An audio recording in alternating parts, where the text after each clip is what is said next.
ایمان والو اصل کامیاب تم ہو، تمہارے اندر ایمان ہونا چاہیے، بشرطے کہ تم مومن رہو، تمہیں ایمان کا پتہ ہو، تو تمہاری سوچ میں فرق ہونا چاہیے۔ مسلمان اور کافر کی زاویہ نگاہ کے اندر فرق ہوتا ہے۔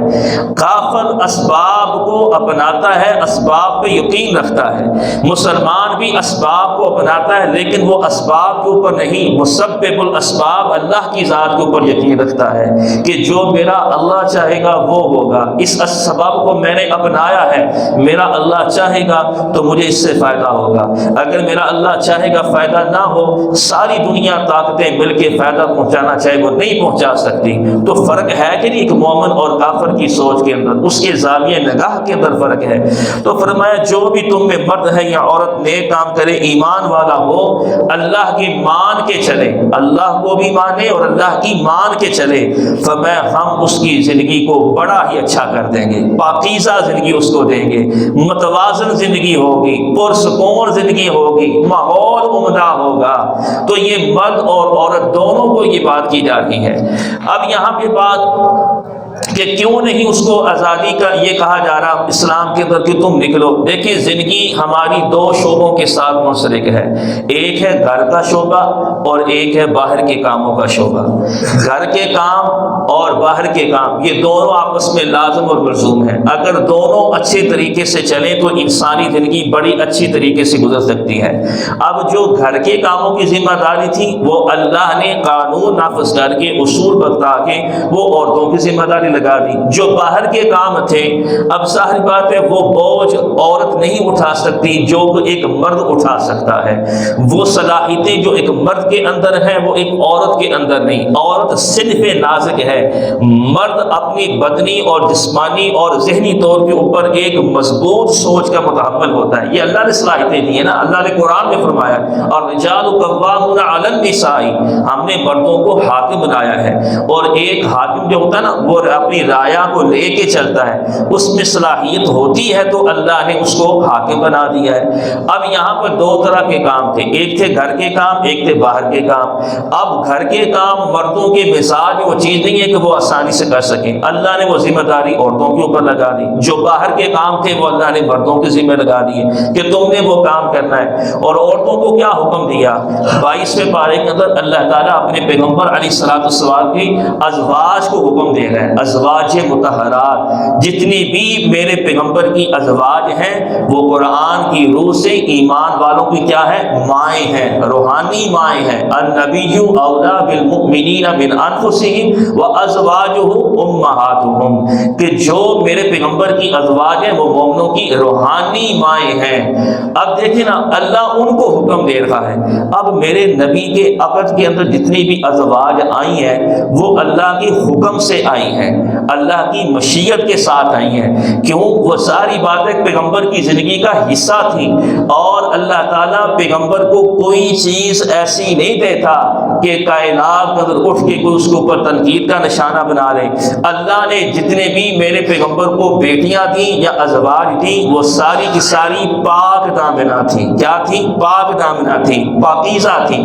تو بہر اللہ ان کو حکم کر رہا ہے وَقَرْنَ فِي بُيُوتِكُنَّ، میرے پیغمبر اپنی ازواج کو کہیں کہ وہ اپنے گھروں میں ٹھہریں، گھر کے اندر رہتے ہوئے گھر کے کام کاج کریں۔ مردوں کو حکم ہے کہ تم باہر نکلو، اور تم ان کی جو ضروریات ہیں اس کے لیے کسب معاش، یعنی جو ایک تمہاری ذمہ داری ہے معاشی طور کے اوپر تم اس کو اچھے طریقے سے پورا کرو۔ اچھا میں حیران ہوتا ہوں پھر ہمارا میڈیا بھی اس قسم کی باتیں کر دیتا ہے اور ایسا تاثر دیا جا رہا ہے کہ پتہ نہیں اسلام میں قید ہے۔ اور بھائی اسلام میں قید نہیں، اسلام میں ڈسپلن ہے، اسلام میں پابندی ہے۔ مرد کے لیے بھی اللہ نے حدیں مقرر کر دی ہیں، عورت کے لیے بھی حدیں مقرر کر دی ہیں۔ اب میرا ایک سوال ہے ان سب لوگوں سے کہ اب دیکھیں اگر ایک عورت اپنے گھر کے اندر رہتے ہوئے اپنے باپ کی خدمت کر رہی ہے، اپنے خاوند کے حقوق کو ادا کر رہی ہے، اپنی اولاد کی تربیت کر رہی ہے، تو اسے کیا کہتے ہیں؟ یہ کیا جی اس کو قید کر دیا گیا ہے گھر کی چار دیواری کے اندر۔ اچھا وہ اپنے رشتوں کو، مقدس رشتوں کے حقوق کو پورا کرے تو وہ قید کے اندر ہے، اور اگر باہر نکل کے تمہارے شانہ بشانہ کام کرے تو پھر ٹھیک ہے، اس کو تم آزادی کہتے ہو۔ اور بھائی یہ آزادی نہیں ہے، یہ ترقی بھی نہیں ہے، یہ تنزلی ہے، یہ اللہ کے عذاب کو دعوت دینا ہے کہ اللہ کا عذاب آ جائے۔ وہ ہم عذاب میں گرے ہوئے ہیں پھر بھی نہیں سمجھ پا رہے، یعنی مصیبت میں پھنسے ہوئے بھی نہیں سمجھ رہے، وہی رٹا ہم نے لگایا ہوا ہے، وہی گفتگو کرتے جا رہے ہیں۔ یعنی اس سے بڑھ کر اللہ کا عذاب کیا ہے، گرفت کیا ہے کہ اللہ نے ایک ایسی بیماری کے اندر پوری کی پوری انسانیت کو گھیر رکھا ہے، وہ نہ نظر آ رہی ہے، نہ فی الحال تک ابھی اس کا کوئی پراپر علاج ڈھونڈا جا رہا ہے، بے بس ہو کے رہ گئے، معیشت بے بس ہو گئی، ٹیکنالوجی بے بس ہو گئی، ایٹمی طاقت ہے بے بس ہو گئی، اڑتے جہاز رک گئے بے بس ہو گئے، اور پھر بھی ہم اپنے اللہ کی طاقت کو چیلنج کر رہے ہیں کہ یا اللہ ہم تیرے جو حقوق تم نے دیے اس کو ماننے کے لیے تیار نہیں، ہم مانتے ہیں کہ آزادی کیا ہے۔ اور بھائی اس طرح سے اللہ کی فطرت جو ہے نا، اللہ کا نظام ہے، اس کو ہم ریٹ کر رہے ہیں، چیلنج کر رہے ہیں کہ یا اللہ تیرے نظام کو ہم ایکسیپٹ نہیں کر رہے، قبول نہیں کر رہے۔ تو بہرحال وہ عورت جو گھر کے اندر رہتے ہوئے، حدیث کا مفہوم ہے نا کہ فرمایا وہ عورت جو مرد کی غیر موجودگی کے اندر بھی اپنی عزت اور اس کے مال کی رکھوالی کرے، اور فرمایا وہ عورت جو اپنے خاوند کی فرما برداری کرے، وہ عورت جو اللہ اور اس کے رسول کے احکامات کو پورا کرے، وہ عورت جو نماز پڑھے، فرمایا جس کے اندر یہ خوبیاں ہوں گی اس عورت کو کل قیامت کے روز اس کے اعمال نامے اور نیکیوں کے بعد اس کو جزا پتہ کیا دی جائے گی، کہا جائے گا جنت کے یہ 8 دروازے ہیں، جس دروازے سے چاہے تو داخل ہو جا۔ تو یہ اسلام نے حقوق دیے ہیں، یہ اسلام نے عزت دی ہے۔ تم جس چیز کو کہتے ہو آزادی کا دھوکہ دے کے مسلمانوں کو اور اسلام کے تشخص کو جو تم برا کرا رہے ہو، یہ تمہارے اپنے اندر کی میل ہے، یہ تمہارا ایک اپنا کلچر ہے۔ ہمارا کلچر سب سے صاف ستھرا ہے، ہمارا مذہب ہمیں پاکیزگی کا حکم دیتا ہے، اللہ خود بھی پاک ہے اور پاکی کو کیا کرتا ہے اللہ تعالیٰ پسند کرتا ہے۔ تو باہر فرمایا کہ گھروں کے اندر رہ کے وہ مثلا عورت ہے وہ اپنے بچے کی تربیت اچھی کرے، وہ اس کی دیکھ بھال کرے، وہ 7 سال کا ہو جائے اسے نماز کے بارے میں حکم کرے، وہ 10 سال کا ہو جائے نہ پڑھے تو اس کو کہے کہ بھائی تم نماز کیوں نہیں پڑھ رہے ہو، اس کے مطابق اس کو سزا بھی دے۔ اب عورت کی یہ ذمہ داری، اور یقین کریں جو ایک ماں تربیت کر سکتی ہے اپنی اولاد کی، دنیا کا کوئی اور پیار اسے وہ نہیں سمجھا سکتا جو ماں کی تربیت سے بچہ سب سے زیادہ اثر لیتا ہے۔ ایسے تو نہیں کہا گیا کہ سب سے پہلے جو علم کا جو مدرسہ ہے وہ ماں کی گود ہے، وہیں سے اس نے سچ سیکھنا ہے، وہیں سے اس نے اللہ کے احکامات کو سیکھنا ہے، وہیں سے اس نے سیکھنا ہے کہ میں نے معاشرے میں زندگی کیسے گزارنی ہے، وہیں سے اس نے اپنے گھریلو جو ذمہ داریاں اس کو سیکھنا ہے۔ اب دیکھیں نا، جب ایک ماں اپنی اولاد کی تربیت اچھی کرتی ہے تو پھر بڑے بڑے صوفیاء اس سے پیدا ہوتے ہیں، بڑے بڑے اچھے لوگ پیدا ہوتے ہیں۔ اب وہی واقعہ آپ ویسے بھی سنتے رہتے ہیں، لیکن کہ موقع کی مناسبت سے کہتے ہیں کہ ایک قافلہ جا رہا تھا اور اس قافلے میں ایک بچہ تعلیم حاصل کرنے کے لیے وہ بھی کسی علاقے کے اندر جا رہا تھا۔ اتفاق سے رستے کے اندر ڈاکوؤں نے اس قافلے کو روکا، جتنا مال تھا سب سے لوٹ لیا، سارا مال لے لیا۔ اب جس وقت اس بچے کی باری آئی تو اس نے کہا جی چچا جان یا جو بھی، میرے پاس بھی کچھ رقم موجود ہے۔ اس نے کہا بچے تیرے پاس کوئی سامان نہیں، تم کہتے ہو میرے پاس رقم موجود ہے۔ کہا جی میرے جو کپڑا ہے نا، یہ کپڑا جو سلائی کیا اس کے اندر میری ماں نے وہ رقم چھپا کے رکھی تھی کہ بیٹا تعلیم حاصل کرنے جاتے ہو، وہاں پہ تمہیں اگر کچھ ضرورت پڑے تو ان پیسوں کو خرچ کر لینا۔ تو اے چچا جان میں آپ سے جھوٹ نہیں بول سکتا، میری ماں نے مجھے رقم دی ہے، ہاں جی، اور میں آپ سے جھوٹ نہیں بول۔ یہ دیکھیں نا کیسی ماں کی تربیت، ڈاکو مال لوٹ رہے ہیں اور بچہ معصومانہ طور کے اوپر کہہ رہا ہے میرے پاس پیسے ہیں جی۔ وہ کہتے ہیں ہمیں تو نظر نہیں آ رہا کہ میری ماں نے کپڑے سلائی کرتے اس میں رکھے ہیں۔ چنانچہ وہ کہتے ہیں وہ ایک ڈاکو اپنے سردار کے پاس لے گیا کہ یہ بچہ یہ بات کر رہا ہے۔ اس نے کہا بچے کہ یہ تو سچ کیوں بول رہا ہے؟ کہا میری ماں نے شروع سے میں تربیت کی تھی بیٹا کسی زندگی کے موقع پہ جھوٹ نہیں بولنا، کبھی جھوٹ نہیں بولنا۔ کہتے ہیں وہ ڈاکو اس بچے کی بات کو سن کر، وہ سردار اس بات کو سن کر زاروں کی طرح رونا شروع کر دیا، یا اللہ ایک بچہ جھوٹ بولنے سے تجھ سے ڈر رہا ہے تو آج میں لوگوں کا مال بھی لوٹ رہا ہوں، دہشت بھی پھیلا رہا ہوں، مجھ سے تو یہ بچہ اچھا ہے۔ اب وہ بچہ بڑا ہو کے کون بنا؟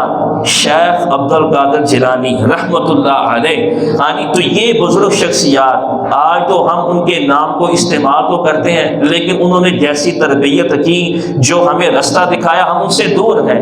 تو اب دیکھیں نا، وہ تربیت تھی ماں کی، سارے ڈاکو توبہ طائب ہوئے اور جتنا مال لوگوں کا لوٹا ہوا تھا وہ سب واپس کر دیا۔ یہ کس کا اثر تھا؟ یہ ایک ماں کی گود کی تربیت کا اثر تھا، کہ جو ماں کے روح کے اندر تھی۔ یعنی اگر وہی عورت باہر ہوتی، وہ اپنی اولاد کی تربیت کیا کر سکتی تھی؟ اسی طرح واقعہ لکھا گیا ہے، کابل کا ایک بہت بڑا، افغانستان کے علاقے کا بہت بڑا بادشاہ، جو نیک بادشاہ تھا، کہنے لگے اس سے پتہ چلا کہ ہمارے افغانستان کے اوپر کسی نے حملہ کر دیا ہے، تو اس نے اپنے بیٹے کی قیادت میں ایک لشکر بھیجا فوج کا کہ جا کے تم دفاعی طور کے اوپر ان کا مقابلہ کرو۔ کہنے لگے کہ ایک دن گزرا، دوسرے دن خبر پہنچی کہ وہی بادشاہ نے جو اپنے بیٹے کو بھیجا تھا نا، وہ شکست کھاتے ہوئے میدان چھوڑ کے بھاگ گیا، دشمن اس کا تعاقب کر رہا ہے۔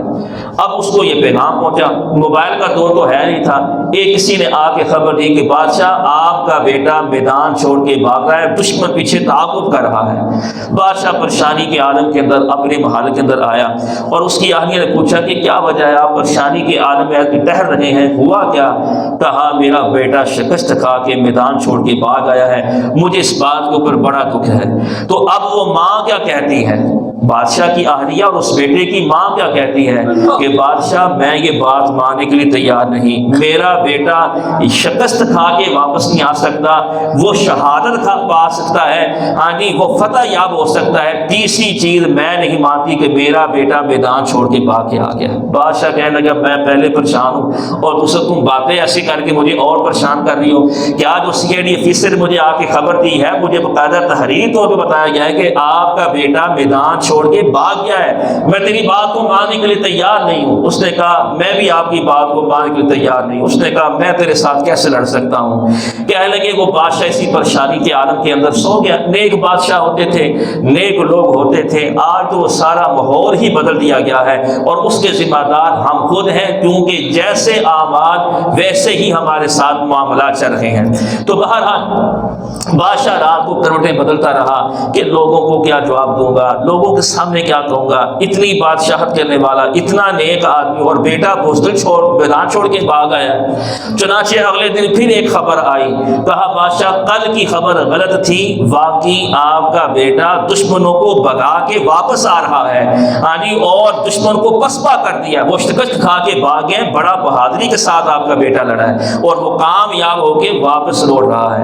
اب بادشاہ نے خوشی سے گھر گیا اور اپنی اہلیہ سے پوچھا مجھے صرف اتنا بتا دیں کہ جب میں نے ایک CID آفیسر کے ذریعے مجھے یہ خبر ملی ہے کہ میرا بیٹا پہلے ناکام ہو گیا، پھر وہ آ کے خبر ملی وہ کامیاب ہو گیا، تجھے کہاں سے یہ خبر ملی تھی کہ تیرا بیٹا ناکام نہیں ہو سکتا؟ کہا یہ ایک راز کی بات ہے بادشاہ، آج اگر تم نے پوچھا ہے تو میں بتا ہی دیتی ہوں۔ ہاں جی بڑی قیمتی بات، بڑی قیمتی بات، ہم تو صحابہ کرام کے ایمان کی بات کرتے ہیں، وہ تو بہت اونچی بات ہے نا، یہ ایک نیک بادشاہ کی بات ہے۔ کہنے لگی اللہ اکبر، یہ ایک راز ہے تجھے بتانے لگی ہوں کہ جب یہ بیٹا میرے پیٹ کے اندر تھا، میں نے اسی وقت قسم اٹھائی تھی کہ کوئی حرام لقمہ میرے بدن کا حصہ نہیں بنے گا، میرے پیٹ کا حصہ نہیں بنے گا، میں اپنے بچے کی پرورش حرام لقمے سے نہیں کروں گی، اور میں نے کبھی بھی کوئی اگر کسی پہ شبہ بھی ہوتا نا تو یہ لقمہ ٹھیک نہیں ہے تو میں نے کبھی وہ لقمہ اس حال میں نہیں کھایا۔ دوسری بات کہا بادشاہ دوسرا راز بھی سن لے کہ جس وقت میرا بچہ دودھ پینے کے لیے روتا تھا تو پہلے میں باوضو